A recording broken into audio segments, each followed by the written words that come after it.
आप भले हमारे इफ्तार में मुस्लिम संगठनों को आप कहें कि भाई ना जाएं, मुख्यमंत्री जी के इफ्तार में आप कहें कि वो ना जाएं, चंद्रबाबू नायडू जी के इफ्तार में उनको कहें कि वो ना जाएं, पर जो लोग राजद के इफ्तार में जा रहे हैं, बताएं कि इन लोगों ने क्या किया है मुसलमानों के लिए। उनके ऊपर आरोप लगाना, उनके बारे में बोलना, मैं नहीं मानता कि राजनीतिक दृष्टि में ये सही है। लॉ एंड ऑर्डर के विषय पे मैंने कहा ही कि भाई ये सरकार के लिए चिंता का विषय है। मुख्यमंत्री के स्वास्थ्य को लेकर व्यक्तिगत आरोप प्रत्यारोप करना उनके ऊपर, मैं नहीं मानता कि ये सही है। सरकार जवाब देने के लिए तैयार है, सरकार को जवाब देना भी होगा। इन लोगों से भी तो सवाल जवाब किए जाने चाहिए ना, जो अपने आप को सो कॉल्ड मुसलमानों का ठेकेदार समझते हैं। उनके हितों के सरकार जवाब देने के लिए तैयार है, सरकार को जवाब देना भी होगा। मुख्यमंत्री के स्वास्थ्य को लेकर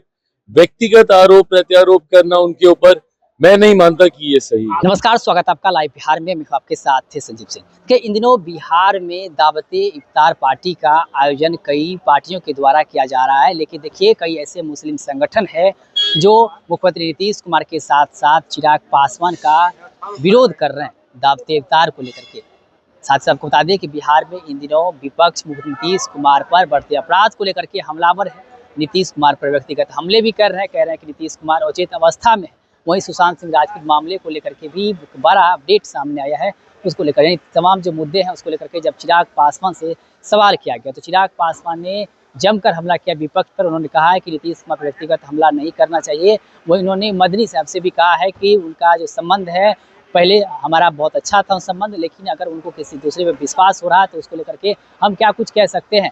नहीं है, राष्ट्रगान पे हरकतें करते हैं और देशद्रोह का उन पे केस होना चाहिए। नॉन सीरियस मुख्यमंत्री, अपराधी घटनाएं हो रहे हैं और कुछ बोलते नहीं है। बिहार दिवस में उपचार, देखिए मुख्यमंत्री को इस तरीके से व्यक्तिगत तौर पर उनके ऊपर आरोप लगाना, उनके बारे में बोलना, मैं नहीं मानता कि राजनीतिक दृष्टि में ये सही है। जब आप राजनीति में होते हैं, एक राजनीतिक दल हैं या राजनीतिक दल के आप प्रतिनिधि हैं, ऐसे में सरकार को नीतियों पे घेरिए ना।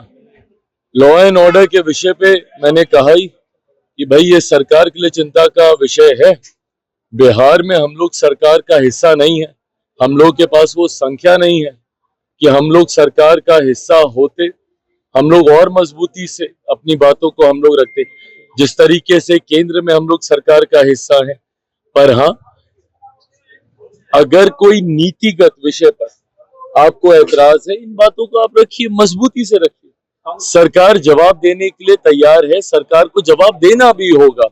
पर ऐसे में मुख्यमंत्री के स्वास्थ्य को लेकर व्यक्तिगत आरोप प्रत्यारोप करना उनके ऊपर, मैं नहीं मानता कि ये सही है। इफ्तार का आयोजन आपने किया है और किया है, आपके और सारे मुस्लिम संगठनों ने आपका और सीएम नीतीश के दावते इफ्तार का बाइकआउट किया है। देखिए मैं मदनी साहब का बहुत सम्मान करता हूँ, आदर करता हूँ। उनसे पुराने संबंध हम लोगों के रहे हैं। ऐसे में मैं जानता हूं कि उनकी अपनी चिंताएं हैं, जिसको लेकर उन्होंने इस तरीके का फैसला लिया है। बहरहाल मैं बस उनसे इतना कहूंगा कि जिनको उन्होंने मुसलमान समाज का संभवतः ठेकेदार बनना सही समझा है, क्या वो लोग उनके हितों का संरक्षण कर पा रहे हैं? आप भले हमारे इफ्तार में मुस्लिम संगठनों को आप कहें कि भाई ना जाएं, मुख्यमंत्री जी के इफ्तार में आप कहें कि वो ना जाएं, चंद्रबाबू नायडू जी के इफ्तार में उनको कहें कि वो ना जाएं, पर जो लोग राजद के इफ्तार में जा रहे हैं, बताएं कि इन लोगों ने क्या किया है मुसलमानों के लिए। इन लोगों से भी तो सवाल जवाब किए जाने चाहिए ना, जो अपने आप को सो कॉल्ड मुसलमानों का ठेकेदार समझते हैं, उनके हितों के संरक्षण करने वाला समझते हैं। पूछा तो इनसे भी जाना चाहिए कि लंबे समय से सत्ता का हिस्सा ये लोग रहे, क्या मुसलमानों की स्थिति में सुधार आ गया? लंबे समय से राजद जैसी पार्टियां, सपा जैसी पार्टियां जो अपने अपने राज्यों में सत्ता में रही, क्या किया इन लोगों ने मुसलमानों के लिए? अगर मैं अपनी बात करूं, मेरे नेता, मेरे पिता आदरणीय रामविलास पासवान जी ने तो अपनी पार्टी तक को समाप्त कर दिया था। मुसलमान को मुख्यमंत्री बनाने की सोच को सामने रखने को लेकर क्या किया था उस वक्त राजद जैसी पार्टियों ने। बहरहाल मैं मदनी साहब का आदर करता हूं और उन्होंने ये कहा है मेरे सराखों पर उनको भी कम से कम इन बातों को देखना चाहिए कि जिन लोगों को आप अपना हितैषी समझते हैं, मौका आने पर वो क्या करते हैं आपके लिए और आपके समाज। नहीं है, राष्ट्रगान पे हरकतें करते हैं और देशद्रोह का उन पे केस होना चाहिए। नॉन सीरियस मुख्यमंत्री, आपराधिक घटनाएं हो रहे हैं और कुछ बोलते नहीं है। बिहार दिवस में 4 देखिए, मुख्यमंत्री को इस तरीके से व्यक्तिगत तौर पर उनके ऊपर आरोप लगाना, उनके बारे में बोलना, मैं नहीं मानता कि राजनीतिक दृष्टि में ये सही है। जब आप राजनीति में होते हैं, एक राजनीतिक दल हैं या राजनीतिक दल के आप प्रतिनिधि हैं, ऐसे में सरकार को नीतियों पे घेरिए ना। लॉ एंड ऑर्डर के विषय पे मैंने कहा ही कि भाई ये सरकार के लिए चिंता का विषय है। बिहार में हम लोग सरकार का हिस्सा नहीं है, हम लोग के पास वो संख्या नहीं है कि हम लोग सरकार का हिस्सा होते, हम लोग और मजबूती से अपनी बातों को हम लोग रखते, जिस तरीके से केंद्र में हम लोग सरकार का हिस्सा है। पर हाँ, अगर कोई नीतिगत विषय पर आपको ऐतराज है, इन बातों को आप रखिए, मजबूती से रखिए। सरकार जवाब देने के लिए तैयार है, सरकार को जवाब देना भी होगा, पर ऐसे में मुख्यमंत्री के स्वास्थ्य को लेकर व्यक्तिगत आरोप प्रत्यारोप करना उनके ऊपर, मैं नहीं मानता कि ये सही है। इफ्तार का आयोजन आपने किया है और किया है आपके और सारे मुस्लिम संगठनों ने आपका और सीएम नीतीश के दावते इफ्तार का बाइकआउट किया है। देखिए, मैं मदनी साहब का बहुत सम्मान करता हूँ, आदर करता हूँ, उनसे पुराने संबंध हम लोगों के रहे हैं। ऐसे में मैं जानता हूँ कि उनकी अपनी चिंताएं हैं, जिसको लेकर उन्होंने इस तरीके का फैसला लिया है। बहरहाल मैं बस उनसे इतना कहूँगा कि जिनको उन्होंने मुसलमान समाज का संभवतः ठेकेदार बनना सही समझा है, क्या वो लोग उनके हितों का संरक्षण कर पा रहे हैं?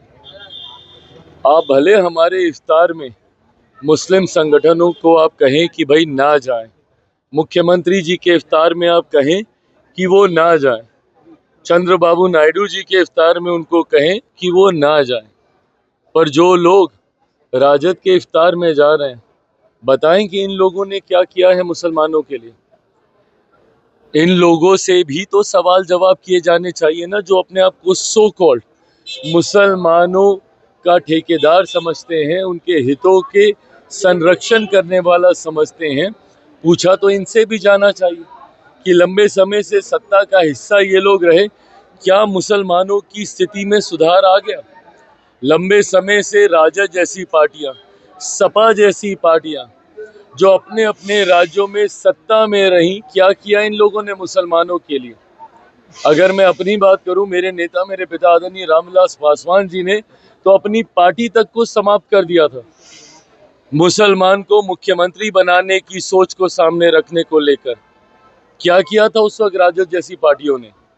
बहरहाल मैं मदनी साहब का आदर करता हूं और उन्होंने ये कहा है मेरे सराखों पर उनको भी कम से कम इन बातों को देखना चाहिए कि जिन लोगों को आप अपना हितैषी समझते हैं, मौका आने पर वो क्या करते हैं आपके लिए और आपके समाज के लिए। तो आपने सुना कि साफ तौर पे चिराग पासवान ये कहते हुए नजर आ रहे हैं कि देखिए, मदनी साहब को ये सोचना चाहिए, चाहे राजद हो या समाजवादी पार्टी हो, परसों से इन लोगों ने सिर्फ इसके वोट का उपयोग किया है। फायदा इन लोगों ने इनको कुछ भी अभी तक नहीं दिया है। वो नीतीश कुमार को लेकर उन्होंने कहा है कि व्यक्तिगत हमला नहीं करना चाहिए नीतीश कुमार पर। बिहार में जो प्रशासन है, सत्ता में जो बैठे लोग हैं, वो अपना काम कर रहे हैं। और सुशांत सिंह राजपूत को लेकर के भी उन्होंने क्या कुछ कहा है वो आप सुन रहे थे। आप भी अपनी राय प्रतिक्रिया हमें कमेंट से मदद दे सकते हैं। लाइव है, आप सभी का बहुत बहुत धन्यवाद।